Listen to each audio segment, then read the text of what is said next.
Physics के अपन लोग 20 question देखने वाले हैं। तो चलो शुरू करते हैं अपने सेशन को बिना किसी टाइम गवाए हुए। तो 20 क्वेश्चन देखेंगे इम्पोर्टेंट और अपनी सीरीज रहेगी। इसमें 2000 क्वेश्चन की सीरीज चल रही है, कंटिन्यू चलेगी, बिल्कुल चलेगी। और इसमें 2000 क्वेश्चन ही होंगे दोस्तों अपने। चलो शुरू करते हैं अपने आज के क्वेश्चन को। वास्तविक वस्तु का आभासी प्रतिबिंब बनता है। वास्तविक वस्तु का आभासी प्रतिबिंब बनता है उत्तल दर्पण में, समतल दर्पण में, अवतल दर्पण में, इनमें से सभी। तो दोस्तों जो अपना वास्तु का आभासी प्रतिबिंब बनता है, ये याद रखिएगा समतल दर्पण में बनता है। जो अपन समतल दर्पण होता है ना, उसमें बनता है। अब ऐसे इसका हो गया कि हमारे समझ में नहीं आया। देखो समझने की कोई बात नहीं है। जब अपन कटिंग कराने जाते हैं उसमें आभासी अनंत बनते नहीं है क्या दर्पण, उनमें अनंत आभासी प्रतिबिंब बनते हैं। अपनी जो होती है ना, मैं कहने का मतलब ये है कि अपने सेम रूप अनंत बन जाते हैं। तो आभासी होती है। वह कैसी होती है? आभासी, रियल थोड़ी होती है, आभासी होती है। तो इसका राइट आंसर देखो अपना ऑप्शन नंबर बी हो जाएगा दोस्तों। अपना ऑप्शन नंबर बी हो जाएगा, ऑप्शन नंबर बी। अब देखते हैं इसका शो आंसर यानी क्या आंसर आने वाला है। देखो इसका राइट आंसर बी है। चलो अपन चलते हैं नेक्स्ट क्वेश्चन की तरफ। क्वेश्चन अपना दूसरा क्या बोल रहा है? वस्तु का हमेशा सीधा प्रतिबिंब बनाने वाला दर्पण होता है।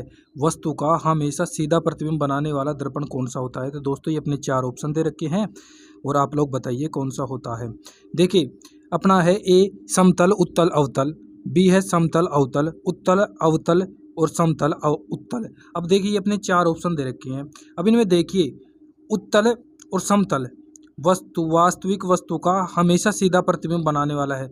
वस्तु का हमेशा सीधा बनाएगा। ये कैसा बनाएगा? सीधा बनाएगा। वस्तु का सीधे की बात कर रहा है दोस्तों। ये सीधे की बात कर रहा है, न कि आभासी की बात किया है इसने। सीधे की बात कर रहा है। अभी ऐसे नहीं बोला कि आभासी बनेगा, ये सीधा सीधा बनना चाहिए। तो सीधा अपना बनेगा, सीधे से मतलब है अपने को एक तो उत्तल बनेगा और एक समतल बनेगा। कौन बनेगा? उत्तल और समतल। इसका option number D right answer हो जाएगा दोस्तों। ऑप्शन नंबर डी इसका राइट आंसर हो जाएगा। देखते हैं अब इसका शो आंसर। तो इसका आंसर क्या होगा? बिल्कुल अपना सही है, समतल उत्तल। चलिए अपने नेक्स्ट क्वेश्चन की तरफ। आप देखिए तीसरा क्वेश्चन अपना, वास्तविक प्रतिबिंब की प्रकृति कैसी होती है? जो अपना वास्तविक प्रतिबिंब होता है उसकी प्रकृति कैसी होती है भाई? ये बताओ आप लोग। तो वास्तविक प्रतिबिंब की प्रकृति कैसी होती है? उल्टी होती है, सीधी होती है, सीधा और उल्टा होता है, इनमें से कोई नहीं, ये बताइए आप लोग। तो दोस्तों अपनी जो वास्तविक प्रतिबिंब की प्रकृति होती है वो अपनी होती है उल्टी। हमेशा याद रखिए वास्तविक प्रतिबिंब की प्रकृति हमेशा उल्टी होती है। अब जैसे अपने ये नेत्र है, ये कैसी बनाती है? अपनी छाया कैसी बनाती है दोस्तों? ये अपने बनाते हैं, याद रखिएगा आप लोग, उल्टा उल्टा प्रतिबिंब बनाते हैं। फिर इसको अपना मस्तिष्क है ना, मस्तिष्क इसको सीधा करता है दोस्तों। अपना जो भी अपनी देखते हैं आसपास की वस्तु, ये उल्टी छपती है, फिर इसको मस्तिष्क सीधा करता है अपनी रेटिना पर। ये क्या होती है? उल्टी छपती है। तो इसका राइट आंसर दोस्तों क्या हो जाएगा? अपना ऑप्शन नंबर ए हो जाएगा, उल्टा। क्या हो जाएगा? ऑप्शन नंबर ए इसका राइट आंसर हो जाएगा। इसके देखते हैं शो आंसर क्या है। बिल्कुल उल्टा इसका राइट आंसर है दोस्तों। चलते हैं चौथे क्वेश्चन की तरफ। वस्तु से छोटा प्रतिबिंब बनता है। वस्तु से छोटा प्रतिबिंब बनता है, बताइए दोस्तों। वस्तु से छोटा प्रतिबिंब बनता है उत्तल दर्पण में, अवतल दर्पण में, समतल दर्पण में, अवतल दर्पण और उत्तल दर्पण में। बताइए वस्तु से छोटा प्रतिबिंब किस में बनता है?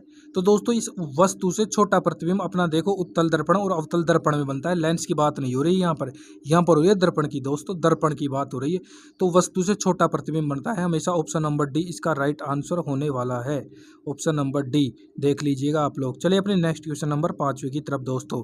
अगर आपने चैनल को अभी तक सब्सक्राइब नहीं किया है तो प्लीज़ चैनल को सब्सक्राइब कर लीजिए और वीडियो को लाइक भी कर दीजिए दोस्तों। और कमेंट करके बताइए आपको वीडियो कैसा लगा और अपने फ्रेंड सर्कल में भी शेयर करिए दोस्तों। चलिए अपने देखते हैं 5वां क्वेश्चन क्या है दोस्तों। अपना प्रकाश के परावर्तन के नियम के अनुसार कौन कौन से इसमें बातें लागू हो रही हैं? ऑप्शन दे रखा अपने को 4। आपतन कोण परावर्तन कोण से बड़ा है। आपतन कोण परावर्तन कोण से छोटा होता है। आपतन कोण परावर्तन कोण से छोटा है। सभी सत्य है। अब देखिए दोस्तों जो प्रकाश का परावर्तन का नियम होता है, प्रकाश का परावर्तन का नियम होता है वो क्या होता है? आपतन कोण परावर्तन कोण से बराबर होता है हमेशा। देखो आई बराबर आर, ये नहीं सुना क्या आपने? आपतन कोण बराबर परावर्तन कोण। जैसे अपना देखो ये है अपने क्या बना के देखो, आपको मैं जैसे चित्र बना के दिखाता हूँ। जैसे अपना ये है, ये आपतन कोण आया और ये परावर्तन कोण हो गया। ऐसे कैसे? तो जितना डिग्री ये बना ना एंगल, उतने डिग्री का ये एंगल बना। जैसे ये 30 डिग्री का एंगल बना अपना, तो ये भी कितने डिग्री का एंगल बनेगा? 30 डिग्री का ही बनेगा। और ये सीधी लाइन है, जैसे अब सीधी लाइन है 90 डिग्री की। अब इधर तुलना करें तो अपन देखो ये 60 का बन रहा है ना, इधर इधर 60 का बन रहा है, तो इधर भी 60 का ही बनेगा। दोनों को जोड़ लो, 90-90 हो गया दोस्तों। तो हमेशा अपना option number B right answer हो जाएगा। अपतन कोण परावर्तन कोण के बराबर होता है दोस्तों। चले अपने नेक्स्ट क्वेश्चन की तरफ, पहले इसका देख लेते हैं क्या आंसर है। बी आंसर इसका राइट है। चले अपने नेक्स्ट क्वेश्चन की तरफ दोस्तों, नेक्स्ट क्वेश्चन की तरफ चलते हैं। अपने क्वेश्चन नंबर चलते हैं नेक्स्ट की। देखो अपना है ना, ये क्वेश्चन नंबर 6 बोल रहा है समतल दर्पण द्वारा बना प्रतिबिंब सदा कैसा होता है। तो ये दोस्तों सीधा बनाता है और आभासी बनाता है, सीधा बनाता है और आभासी बनाता है, आभास होता है अपने को बस। इसका राइट आंसर हो जाएगा ऑप्शन नंबर सी, इसका राइट आंसर हो जाएगा दोस्तों। चलो इसका क्वेश्चन का आंसर देखते हैं। अपना बिल्कुल राइट आंसर है सी। चलिए अपने नेक्स्ट क्वेश्चन की तरफ। आंख में प्रवेश करने वाले प्रकाश की मात्रा को नियंत्रित कौन करता है। देखो कितना मजेदार क्वेश्चन है दोस्तों।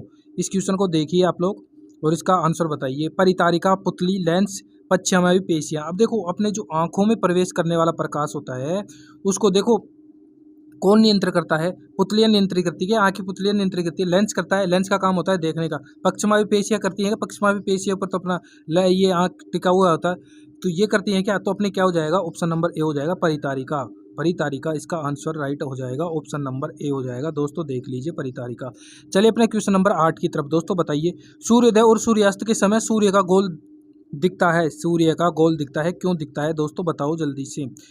गोलाकार, घनाकार, अंडाकार, चपटा। सूर्योदय और सूर्यास्त के समय सूर्य का गोल दिखता है, क्यों दिखता है, कैसा दिखता है, ये इसका बताइए आप लोग। देखो जो अपना सूर्योदय और सूर्यास्त के समय दिखता है अपना चपटा दिखता है दोस्तों, याद रखिएगा आप लोग चपटा। इसका 100 आंसर देखते हैं अपन। बिल्कुल राइट आंसर है अपना चपटा। अब 90वें क्वेश्चन का आंसर देखिए। यदि दर्पण में बना प्रतिबिंब हमेशा सीधा आकार में वस्तु के बराबर है तो दर्पण है। बताओ कैसा दर्पण है वो। देखो सीधा है और आकार में वस्तु के बराबर है तो कौन सा दर्पण है, दर्पण बताओ आप लोग तो जल्दी से। देखो दोस्तों जहां प्रतिबिंब की बात हो गई, सीधे की बात हो गई और आकार में वस्तु के बराबर की बात हो गई, तो लगभग लगभग अपना समतल दर्पण होता है दोस्तों। अवतल उत्तल में तो अलग कहानी है, लेकिन इस समतल दर्पण इसका राइट आंसर हो जाएगा दोस्तों, ऑप्शन नंबर सी इसका राइट आंसर हो जाएगा, समतल दर्पण। चलते हैं 10वें क्वेश्चन की तरफ। आप लोग देखिए समतल दर्पण के द्वारा बना प्रतिबिंब होता है। अब दोस्तों ये काफ़ी बार पिछले भी ये रिवीजन हो रहा है काफ़ी बार, तो ये तो आपको आ गया होगा। देखो समतल दर्पण के द्वारा प्रतिबिंब हमेशा देखो कैसा होता है दोस्तों, ये आभासी होता है, काल्पनिक होता है दोस्तों, आभासी। इसका ऑप्शन नंबर बी इसका राइट आंसर हो जाएगा दोस्तों, याद रखिएगा काल्पनिक होता है या आभासी। ठीक है चलिए अपने नेक्स्ट क्वेश्चन की तरफ। तो दोस्तों देखिए अपना 11वां क्वेश्चन है, क्या बोल रहा है अपने को 11वां क्वेश्चन। निम्न में से कौन सा पदार्थ लेंस के लिए प्रयुक्त नहीं किया जा सकता है। जल, मिट्टी, प्लास्टिक, कांच। अब ये लेंस के लिए बोल रहा है, कौन सा पदार्थ प्रयुक्त नहीं किया जा सकता है। तो दोस्तों देखो जल, जल में भी लेंस के द्वारा अपन देख सकते हैं कोई भी चीज़। प्लास्टिक, प्लास्टिक में भी काफ़ी ऐसी प्लास्टिक आती है जो सफ़ेद होती है, आर पार पारदर्शी होती है, जो आर पार अपन उसमें देख सकते हैं। कांच, कांच बिल्कुल होता है आर पार पारदर्शी होता है, उसमें भी लेंस का प्रयोग। लेकिन मिट्टी दोस्तों, मिट्टी का प्रयोग करोगे धुंधला नहीं हो जाएगा क्या लेंस, अपना लेंस प्रयुक्त किया जाएगा क्या। तो इसका option number B right answer हो जाएगा दोस्तों। अब देते हैं श्योर आंसर इसका, बिल्कुल बी इसका राइट आंसर है दोस्तों। चलते हैं नेक्स्ट क्वेश्चन की तरफ। उत्तल लेंस की क्षमता होती है ऋणात्मक, धनात्मक, शून्य, अन्य। तो दोस्तों इसकी मैं ट्रिक बताने वाला हूँ, ट्रिक क्या इसकी तरीका बताने वाला हूँ। जो उत्तल लेंस होता है ना, इसकी क्षमता या तो प्लस होएगी या माइनस होएगी। अब इसमें अपन लोग कंफ्यूज रहते हैं, तो उत्तल लिख लो पहले, उत्तल, उत्तल लिख लीजिए ऐसे। अब उत्तल लिख लिए, अब इसको और इसको काट दीजिए। अब इससे मतलब नहीं है अपने को, तो तय से मतलब है, तय से अपने को, तय से। अब तय ये आधा तय है ना, ये आधा तय ही अपना काम बढ़ाएगा। अब देखो इसको ऊपर बढ़ा दो ऐसे ऐसे, इसको ऊपर बढ़ा दिया, इसको ऐसे कर दिया, ये क्या बन गया प्लस। तो उत्तल में हमेशा धनात्मक होती है प्लस, और अवतल में देखो अवतल, अवतल है अवतल, तो अवतल इस लास्ट वाले को हटा दो, अपने को कोई मतलब नहीं। अब देखो ये माइनस का चिन्ह आ रहा है, ये है अवतल का। तो ध्यान रखिए दोस्तों, ये तरीका है अपना याद करने का तरीका है, कोई ट्रिक व्रिक नहीं है, तरीका होता है याद करने का, ये तरीका है, याद रखिएगा आप लोग। तो इसका राइट आंसर क्या आ जाएगा अपना, ऑप्शन नंबर बी आ जाएगा, धनात्मक, याद रखिएगा आप लोग। सो आंसर देखिए। चलिए अपने नेक्स्ट क्वेश्चन की तरफ। लेंस की क्षमता का ऐसा ही मात्रक होता है दोस्तों, ये तो अब देखो बिल्कुल इजी क्वेश्चन है। लेंस की क्षमता का ऐसा ही मात्रक होता है डाईऑप्टर, डाईऑप्टर में मापा जाता है कितना डाईऑप्टर का चश्मा चढ़ा है, कितना लेंस है अपना, कितने क्या है, धूप का चश्मा कितने का, धूप के चश्मे का कितना डाईऑप्टर होता है, 0 डाईऑप्टर होता है, याद रखिएगा आप लोग। ठीक है तो इसका राइट आंसर हो जाएगा ऑप्शन नंबर सी, इसका राइट आंसर हो जाएगा दोस्तों, डाईऑप्टर। चले अपने नेक्स्ट क्वेश्चन की तरफ, आंसर देख लीजिएगा आपको सी। चलिए अपने नेक्स्ट क्वेश्चन की तरफ। पानी से भरी बाल्टी की गहराई कम दिखती है, इसका कारण क्या है। भाई अपन पानी से बाल्टी भर देते हैं, उसका पैंदा उथला हुआ दिखाई देता है, उथला हुआ या कंबरी हुई शब्द कैसे भी यूज कर लो, उथला हुआ दिखाई देता है अपने को, और गहरी कम दिखाई देती है कि क्या कारण है, पूर्व आंतरिक परावर्तन, अपवर्तन, परावर्तन, और इनमें से कोई नहीं। दोस्तों देखो, जो अपना होता है ना, एक तो होता है परावर्तन, एक होता है अपवर्तन, और एक होता है पूर्ण आंतरिक परावर्तन। मर्ग मरीचिका ये सब होते हैं ना जो पूर्ण आंतरिक परावर्तन में आती है, आभासी चीजें दिखना, फिर जाए तब नहीं दिखना। और एक होता है परावर्तन, जैसे कोई चीज आई, जैसे आपको मैं चित्र बना के दिखाता हूँ, जैसे कोई चीज यहाँ से आई और यहाँ से चलेगी, अपन प्रकाश जो अपन चीजें देख रहे हैं वो परावर्तन, प्रकाश के परावर्तन के कारण देख रहे हैं। और जो अपने को आभासी चीज दिखती है, कोई अपन ने पानी भर लिया या कोई अपन ने कुछ चीज भर लिया, ये क्या होती है अपनी, ये होती हैं अपवर्तन के सिद्धांत पर। किसके सिद्धांत पर होती है? अपवर्तन के सिद्धांत पर। याद रखिएगा आप लोग, ऑप्शन नंबर बी इसका राइट आंसर हो जाएगा दोस्तों, ऑप्शन नंबर बी। चलिए अपने नेक्स्ट क्वेश्चन की तरफ चलते हैं। इसका शो आंसर देखिए आप लोग, तो इसका अपवर्तन हो जाएगा। चलिए 15 क्वेश्चन की तरफ, 15 क्वेश्चन देखिए आप लोग और फिर इसका आंसर बताइए जल्दी से। देखो अपन देखते हैं, पानी में डाली हुई छड़ी टेढ़ी दिखाई देता है, इसका कारण क्या है? बताइए दोस्तों, 15 में कारण क्या है? देखो मैंने बताया, अभी मैंने तीनों चीज़ समझा दिया आप लोगों को। तो दोस्तों ये छड़ी टेढ़ी दिखाई देना, कम दिखाई देना, उथला दिखाई देना, ये सब चीज़ें इसमें ही आती है अपने, किसमें? अपवर्तन में आती है। ऑप्शन नंबर बी इसका राइट आंसर हो जाएगा। चलो तो देखते हैं, आपको विश्वास नहीं हो रहा है तो शो आंसर देख लेते हैं, अपवर्तन। ठीक है, अपन चलते हैं नेक्स्ट क्वेश्चन की तरफ। तो दोस्तों देखिए, अपना क्वेश्चन नंबर 16 है। अपन 20 का टारगेट रखेंगे, पर क्लास में 20 क्वेश्चन ही करेंगे, इससे ज़्यादा अपन लोग नहीं करने वाले हैं। 20 क्वेश्चन का टारगेट रखेंगे, इससे ज़्यादा नहीं रखेंगे। और आप चैनल पर नए हो तो चैनल को सब्सक्राइब कर लो। हमारी क्लासें रात 9 बजे लाइव भी होती हैं भाई, लाइव में भी जुड़ो आप। उसमें भी जीके का सेशन चलता है अपना, जीके का सेशन चलता है, साइंस का चलता है, ये सभी सेशन अपने रात 9 बजे वाली क्लास में चलते हैं, तो वहाँ भी जुड़ो भाई आप लोग। ठीक है, तो अब देखिए, अब 16वां क्वेश्चन देखते हैं। दर्पण की चौड़ाई को दर्पण कहा जाता है, दर्पण की चौड़ाई को दर्पण कहा जाता है। फोक्स, ध्रुव, द्वारक, इनमें से कोई नहीं। जो अपनी दर्पण की चौड़ाई होती है ना, दर्पण की चौड़ाई, देखो दर्पण की चौड़ाई, जैसे बात कर ली जाए, अपने चश्मा है उसमें दर्पण की चौड़ाई जैसे होता है, वैसे ही दर्पण में भी क्या होती है? चौड़ाई। जो मोटा है, मिया है, ये सब किसमें? चौड़ा। तो उसको क्या बोलेंगे अपन? द्वारक बोलेंगे दोस्तों। क्या बोलेंगे अपन? द्वारक। इसका राइट आंसर हो जाएगा द्वारक, ऑप्शन नंबर सी। याद रखिएगा आप लोग, द्वारक बोलते हैं चौड़ाई को, याद रखिए क्या बोलते हैं? द्वारक दोस्तों। इसका option number C right answer हो जाएगा, द्वारक। ठीक है, अपन चलते हैं 17वें क्वेश्चन की तरफ। सोलर कुकर में प्रयोग किया जाता है, सोलर कुकर में किसका प्रयोग किया जाता है? अवतल का, उत्तल का, समतल का, इनमें से कोई नहीं। जो अपने सोलर कुकर होते हैं ना, सोलर, सूर्य की जो कुकर होते हैं, सोलर, सूर्य एक होता है जो सोलर कुकर, जो सौर ऊर्जा से कुकर चलाए जाते हैं अपना, सूर्य की ऊर्जा से सोलर कुकर बोलते हैं उनको। तो उसमें कौन से दर्पण का प्रयोग किया जाता है? कौन से दर्पण का प्रयोग किया जाता है? ऑप्शन दे रखा है अपने को, ए, बी, सी, डी। अब बताइए आप 17 में। तो दोस्तों अपना होता है ना, अपना सोलर कुकर में अवतल दर्पण का उपयोग किया जाता है, याद रखिएगा।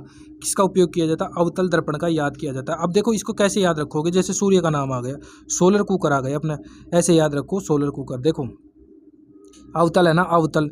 अब देखो याद करने में काफ़ी समस्या है। तो सूर्य कैसा होता है? गोल गोल होता है ना। अब देखो ये इसमें याद करने का तरीका बता रहा हूँ दोस्तों, मैं कोई वैसे तरीका बता रहा हूँ, ऐसे याद रखिए अवतल। ठीक है, ये तरीके हैं ना, जिंदगी भर याद रहते हैं अपने को, और ये तरीके ही काम आते हैं परीक्षा में, जब भूल जाते हैं, कन्फ्यूज हो जाते हैं क्वेश्चनों में। और ये क्वेश्चन ही ऐसे हैं कन्फ्यूज करने वाले अपने को। ठीक है, अपने चलते हैं 18वें क्वेश्चन की तरफ। इसका आंसर मैं आपको बता देता हूँ। देखिए इसका है अवतल दर्पण। 18वां क्वेश्चन देखिए, रोगियों के नाक, कान, गले आदि की जाँच के लिए डॉक्टर किसका प्रयोग करता है? तो दोस्तों जो डॉक्टर होता है ना, डॉक्टर देखो, डॉक्टर रोगियों के नाक, कान, गले आदि के लिए किसका प्रयोग करेगा? अब देखो जो छोटी चीज़ होगी उसका तो प्रयोग करेगा नहीं डॉक्टर। अभी इसका मैं तरीका बताऊंगा, देखो आपको तरीके से ही अपन पढ़ेंगे, पूरी साइंस को ऐसे ही जीत सकते हैं भाई, रटने से कुछ नहीं होता है। कितना रटेंगे अपन लोग, फिर भी एक टाइम ऐसा आएगा भूल जाएंगे।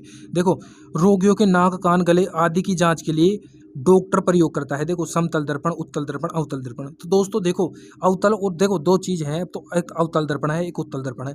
तो दोस्तों अवतल दर्पण है ना, अवतल बड़ा कौन सा है?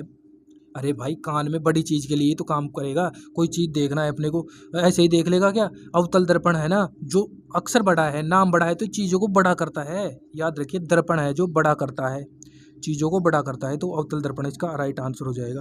डॉक्टर देखेगा अपने दांत को तो छोटा करके देखेगा, दर्पण लगाएगा, दांत उसको दिखेगा बड़ा, फिर रोग नजर आएगा उसको, अपनी जो भी डिजीज है, बीमारियां हैं, वो नजर आएंगी उसको। तो इसका राइट आंसर हो जाएगा अपना सी, अवतल दर्पण हो जाएगा। दोस्तों याद रखिएगा, अवतल और उत्तल में जो बड़ा नाम होगा वो डॉक्टर यूज करेगा। ठीक, चले शो कर दें अवतल दर्पण। ठीक है, अपन चलते हैं नेक्स्ट क्वेश्चन की तरफ। 19वां, हीरे का पूर्णांक होता है दोस्तों, ये तो याद रखना पड़ेगा आपको। हीरे का पूर्णांक हमेशा हमेशा होता है 2.42, 2.42 होता है, याद रखिएगा आप लोग। इसमें तो कोई समझाने वाली बात ऐसी कुछ है नहीं। इसका हो जाएगा दोस्तों option number D right answer हो जाएगा। मोटर गाड़ी के चालक के सामने लगा, अब देखो मोटर गाड़ी के चालक के सामने लगा होता है। अब देखो मोटर गाड़ी जो चालक होता है ना, चालक जो क्या करेगा, अपनी सामने लगाएगा, कौन से दर्पण को लगाएगा, ये लगाएगा भाई साहब उत्तल दर्पण को लगाता है। क्यों क्यों लगाता है उत्तल दर्पण को भाई, ये है ना जो कोई भी चीज़ हो ना जो स्पष्ट दिख सके, और अपने को दूर की चीज़ है ना जो अपने को ज़्यादा पास आती हुई, जब पास आए ना ज़्यादा बड़ी भी नहीं दिखे, साइज मेंटेन करके रखता है भाई उत्तल दर्पण। इसलिए ये क्या करते हैं, मोटर गाड़ियों के चालक के सामने एक लगा होता है उत्तल दर्पण। ठीक है, तो इसका याद रखिएगा आप लोग, उत्तल दर्पण। ठीक है, इसका राइट आंसर हो जाएगा ऑप्शन नंबर सी। तो दोस्तों आपको क्लास कैसी लगी, क्लास अच्छी लगी हो तो जरूर यार कमेंट जरूर करना यार, क्लास अच्छी लगी हो तो कमेंट जरूर करना और बताना भाई क्लास अच्छी लगी है, भाई क्लास में ये नहीं समझ में आया सर आप ये थोड़ा और कुछ हमको ये बताओ, जो भी कुछ आपकी कमी लगी वो बताओ भाई। और देखो अपने 20 क्वेश्चन करेंगे अपन डेली के, इससे ज़्यादा कुछ नहीं करने वाले। देखो 20 क्वेश्चन, अब देखो इसमें कितनी बड़ी क्लास हो गई अपनी, देखो 15-16 मिनट की क्लास हो गई। 15-16 मिनट की क्लास काफ़ी होती है, डेली का एक डोज लिया करो आप क्लास का, 15 मिनट का काफ़ी होती है, इससे ज़्यादा कुछ होने वाली नहीं है। फिर मैं आपको एक बार कह रहा हूँ, चैनल पर नए हो तो चैनल को सब्सक्राइब कर लो और वीडियो को लाइक करके जाना, आपके लाइक से मोटिवेशन मिलता है भाई धन्यवाद। अब आप लोग एक क्वेश्चन का कमेंट में आंसर करके बताइएगा मेरे को। क्वेश्चन मैं ये पूछ रहा हूँ कि उत्तल दर्पण में जो ये होती है ना, उत्तल दर्पण की धनात्मक होती है या ऋणात्मक होती है, इसकी जो अपने नापते हैं ना, ये दूरी नापते हैं, धनात्मक मापते हैं या ऋणात्मक में मापते हैं, ये बताइए आप, उत्तल दर्पण की बताना है। ये तो मैं तरीका बता दिया, आपको रिवीजन भी हो जाएगा, पूरी डिटेल के साथ लिखना। और मिलते हैं अपने नेक्स्ट वीडियो में, नेक्स्ट सेशन में। ठीक है, धन्यवाद। और रात 9 बजे क्लास होती है, उसमें आप जरूर आना, 9 बजे से अपनी क्लास चालू हो जाती है। धन्यवाद सभी को।